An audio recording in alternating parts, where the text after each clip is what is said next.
Tagore children academy senior secondary school Surajgarh की online classes में आपका स्वागत है।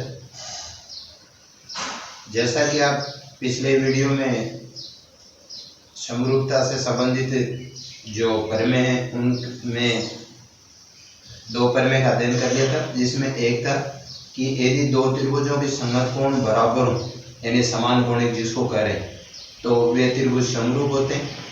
और दूसरा जो क्वेश्चन था यानी दूसरी जो प्रमेय थी उसमें था कि तीनों भुजाएं समानुपाती हो तो वे त्रिभुज समरूप होते हैं। आज हम इस वीडियो के माध्यम से जो तीसरी प्रमेय का जो रूप है और जो है SAS नियम, जिसका अर्थ था कि यदि दो त्रिभुज है उनकी दो भुजाएं समानुपाती हो। जैसे देखिए यहाँ पर दो त्रिभुज है आपके पास में, एक त्रिभुज है ABC और दूसरा जो त्रिभुज है ये है DEF। और यहाँ कह रहा है कि इनकी दो भुजाएं समानुपाती हैं, यानी कहने का अर्थ हुआ कि आपको दिया हुआ है दो भुजाएं समानुपाती। जैसे आपको दे रखा है कि AB बटे DE बराबर AC बटे DF और साथ में कह रहा है कि उनका एक कोण बराबर, जैसे SAS जो है यहाँ पर दो भुजाएं समानुपाती और उनके बीच का कोण बराबर। तो जैसे अब ये भुजाएं और ये भुजाएं आपने समानुपाती दर्शाई तो यहाँ पर इनके बीच का कोण का मतलब है कि A और D तथा कोण A बराबर कोण B। ये दिया हुआ है कि दो त्रिभुज हैं, एक त्रिभुज ABC है, दूसरा त्रिभुज DEF है और इनकी कह रहा है कि दो भुजाएं संगत भुजाएं जो समानुपाती, जैसे यहाँ पर दर्शाया गया कि AB और DE का जो अनुपात है वो AC और DF के अनुपात के बराबर है। साथ में कह रहा है कि उनके बीच का कोण बराबर है, तो इन भुजाओं के बीच का कोण A है, इन भुजाओं के बीच का कोण D है, तो A बराबर D। और आपको सिद्ध करना है कि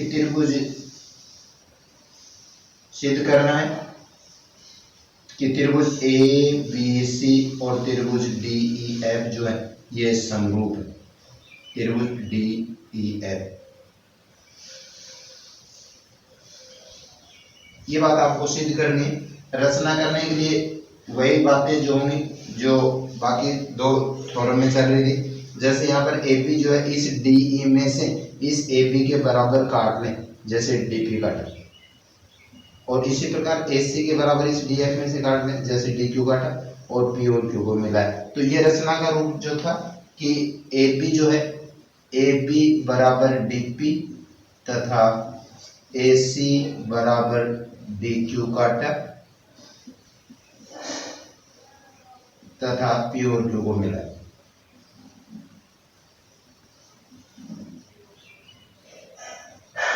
ये रचना कौन था। अब यहाँ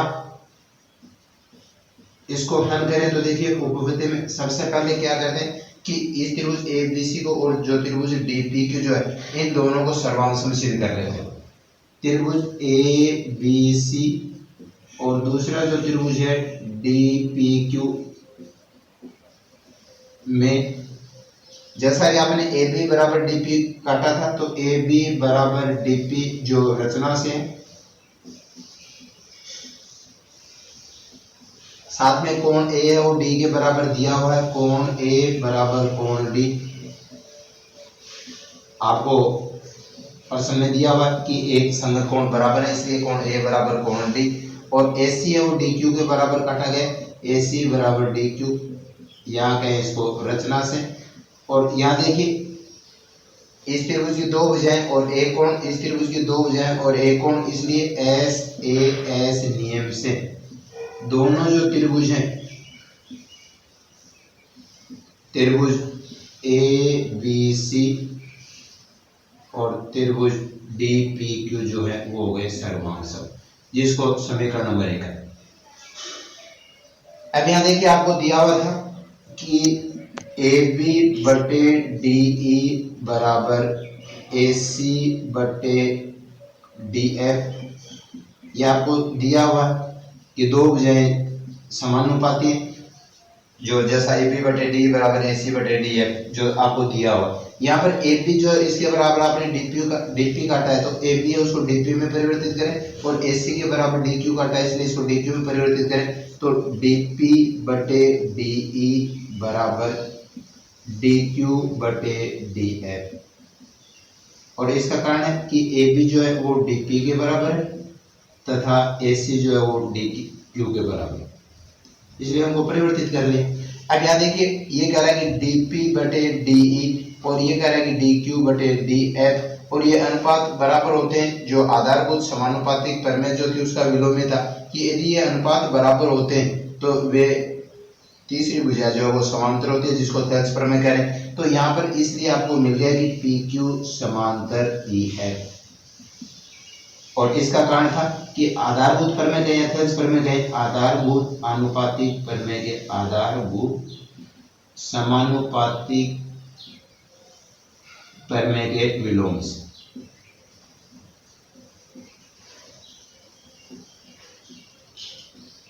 अब देखिए यहाँ पर पी क्यू और ई एफ दोनों समांतर हैं, और ये पी क्यू और ई एफ दोनों समांतर होते ही, और यहाँ पर जो आपको मिला वो ये मिला कि ये जो कोण होगा, ये दोनों रेखाएं समांतर आपने सिद्ध कर ली, तो ये कोण जो है, इसलिए कोण डी पी क्यू जो है वह कोण ई के बराबर हो गए, और कोण डी क्यू पी जो है वह कोण एफ के बराबर हो गया। अब यहाँ पर इस त्रिभुज डी पी क्यू को और डी ई एफ को समरूप सिद्ध करें। त्रिभुज डी पी क्यू और त्रिभुज डी ई एफ को, तो देखिए कोण डी जो है वो दोनों में उभयनिष्ठ है। कोण डी बराबर कोण डी, जिसको आप उभयनिष्ठ कहेंगे कि दोनों त्रिभुजों में आ रहा है।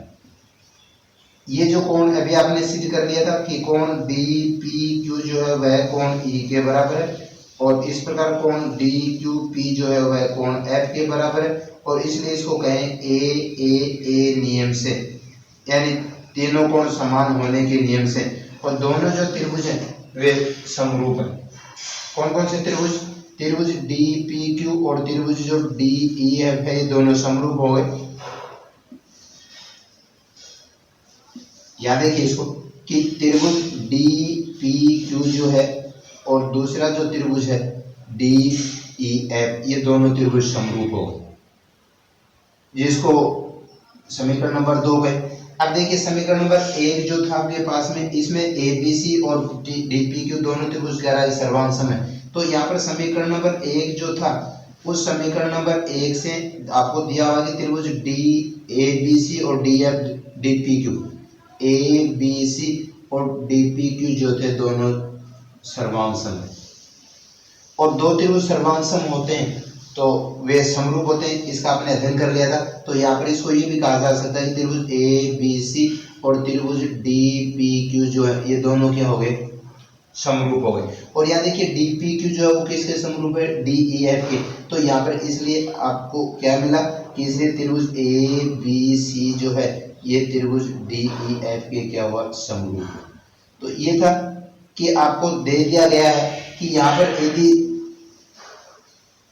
दो त्रिभुज हैं, उनकी दो संगत भुजाएं जो है वो समानुपाती हैं, और उसके बाद में एक कोण बराबर है, तो सिद्ध करो कि वे त्रिभुज समरूप होते हैं। तो यहाँ पहले इस त्रिभुज को और इस त्रिभुज को दोनों को सर्वांग सम सिद्ध किया गया कि त्रिभुज ए बी सी और डी पी क्यू है वो दोनों के दोनों सर्वांग सम है। फिर यहाँ पर आपने देखा है कि जो अनुपात दिया हुआ था ए बी बटे डी बराबर ए सी बटे डी है, तो उस ए बी को डी पी में परिवर्तित करें, ए सी को डी क्यू में परिवर्तित करें। तो यहाँ पर आपको मिला डी पी बटे डी ई बराबर डी क्यू बटे डी एफ। और ये अनुपात बराबर तभी होते हैं जब ये दोनों रेखाएं समांतर होती हैं, और ये दोनों रेखाएं समांतर होते ही ये जो कोण है संगत कोण जिसको कहेंगे, ये कोण बराबर हो और यहाँ पर ये कोण बराबर हो। ये रेखाएं समांतर होते हैं संगत कोण, यानी इनको आप चाहो तो यहाँ कह सकते हो कि संगत कोण। और ये संगत कोण बराबर होते ही इस त्रिभुज डी पी क्यू को और डी ई एफ को दोनों को समरूप सिद्ध करें, तो कोण डी जो है वो दोनों में उभयनिष्ठ हुआ, पी ई के बराबर है, क्यू है वो एफ के बराबर है, और इसलिए ए नियम से और दोनों त्रिभुज जो है वो समरूप हो गए।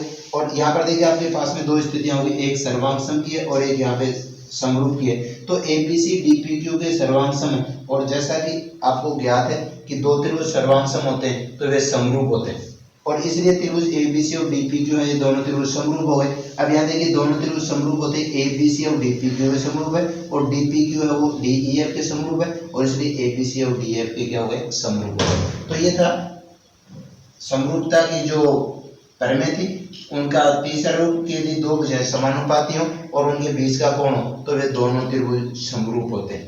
तो इस प्रकार इन प्रमेय का जो प्रयोग है वो इससे संबंधित जो क्वेश्चन है उनको हल करने में इनका प्रयोग करेंगे। तो ये था उनसे संबंधित प्रमेय, और अब इसी वीडियो के साथ में कुछ उनसे संबंधित क्वेश्चन है उनको हल करेंगे। अब देखिए एक्सरसाइज जो 11.3 है जो समरूपता से संबंधित क्वेश्चंस दिए गए। तो यहाँ पर समरूपता की जो प्रमेय थी उनका आपने अध्ययन कर लिया है, अब उनसे संबंधित क्वेश्चंस को हल करें। तो यहाँ पर देखिए क्वेश्चन नंबर 1 जो है उसमें आपको दो त्रिभुज दे रखे हैं। एक त्रिभुज दिया हुआ है ABC और दूसरा जो त्रिभुज है वो दिया गया आपको PQR। और उन दोनों त्रिभुजों में जो है वो आपसे कह रहा है कि उनकी भुजाएं जो है जैसे AB बटे PQ बराबर BC बटे QR, ये आपको दिया हुआ है। क्वेश्चन की पहले तो समस्या को देखिए क्या कह रहा है कि त्रिभुज ABC और PQR में AB बटे PQ बराबर BC बटे QR। तो यहाँ पर कह रहा है कि उन दो कोणों के नाम बताओ जिनके कारण ये कह रहा है कि दोनों जो त्रिभुज है वो समरूप हो सके। उसका कारण भी बताना आपको कि क्यों समरूप है, क्यों है। तो यहाँ पर देखिए AB बटे PQ बराबर BC बटे QR आपको दिया हुआ है। यहाँ पर यदि इस PQ को और BC को यदि आपस में इंटरचेंज कर लें, इनके स्थान को बदल लें, तो AB बटे BC बराबर PQ बटे QR।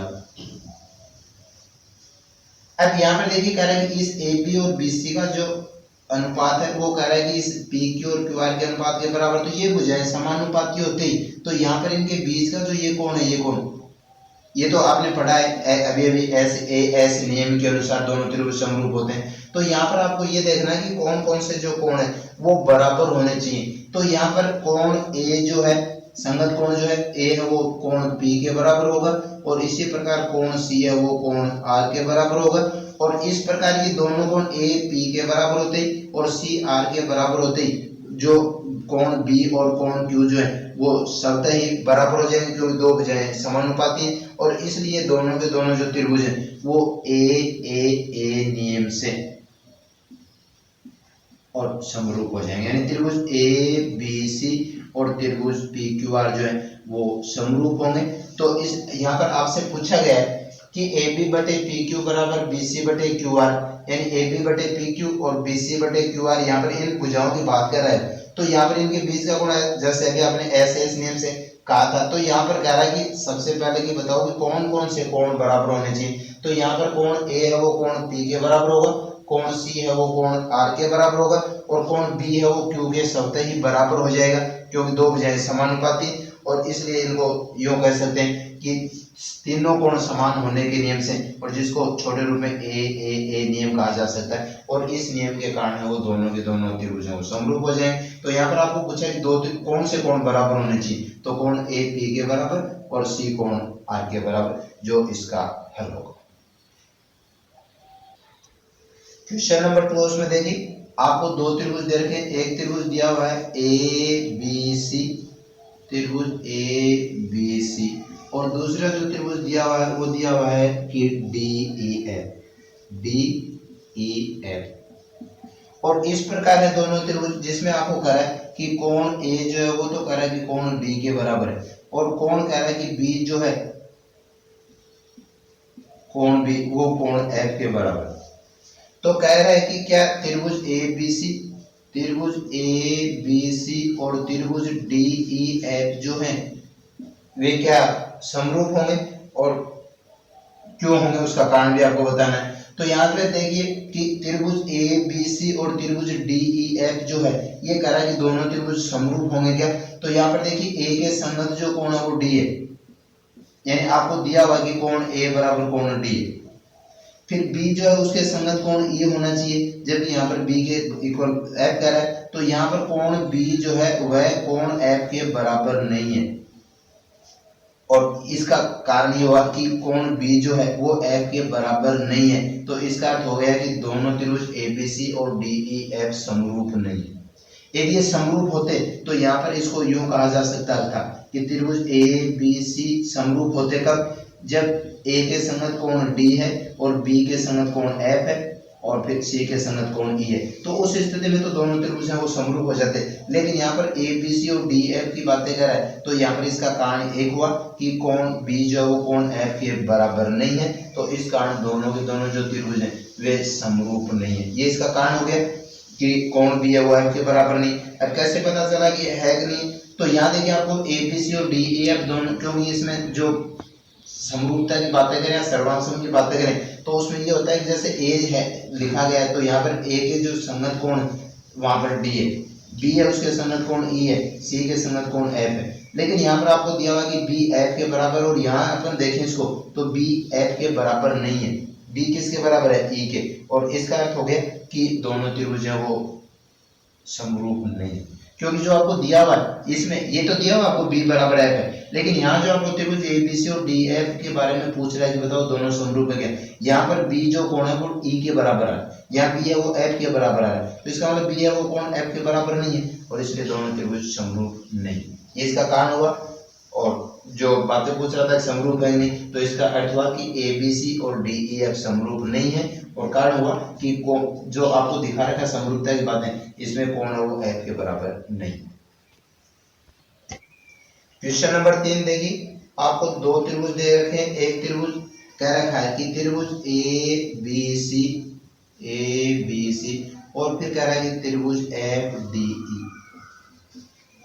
तो यहाँ देखिए सबसे पहले जो बातें त्रिभुज ए बी सी और त्रिभुज एफ डी है वो कह रहा है कि समरूप है, दोनों समरूप। तो इसका मतलब समरूप होने का अर्थ हुआ कि इनकी संगत भुजाएं समानुपाती होंगी, संगत कोण बराबर होंगे, और आपको साथ में दिया हुआ है कि ए बी बटे डी ई बराबर बी सी बटे ई एफ बराबर ए सी बटे एफ डी,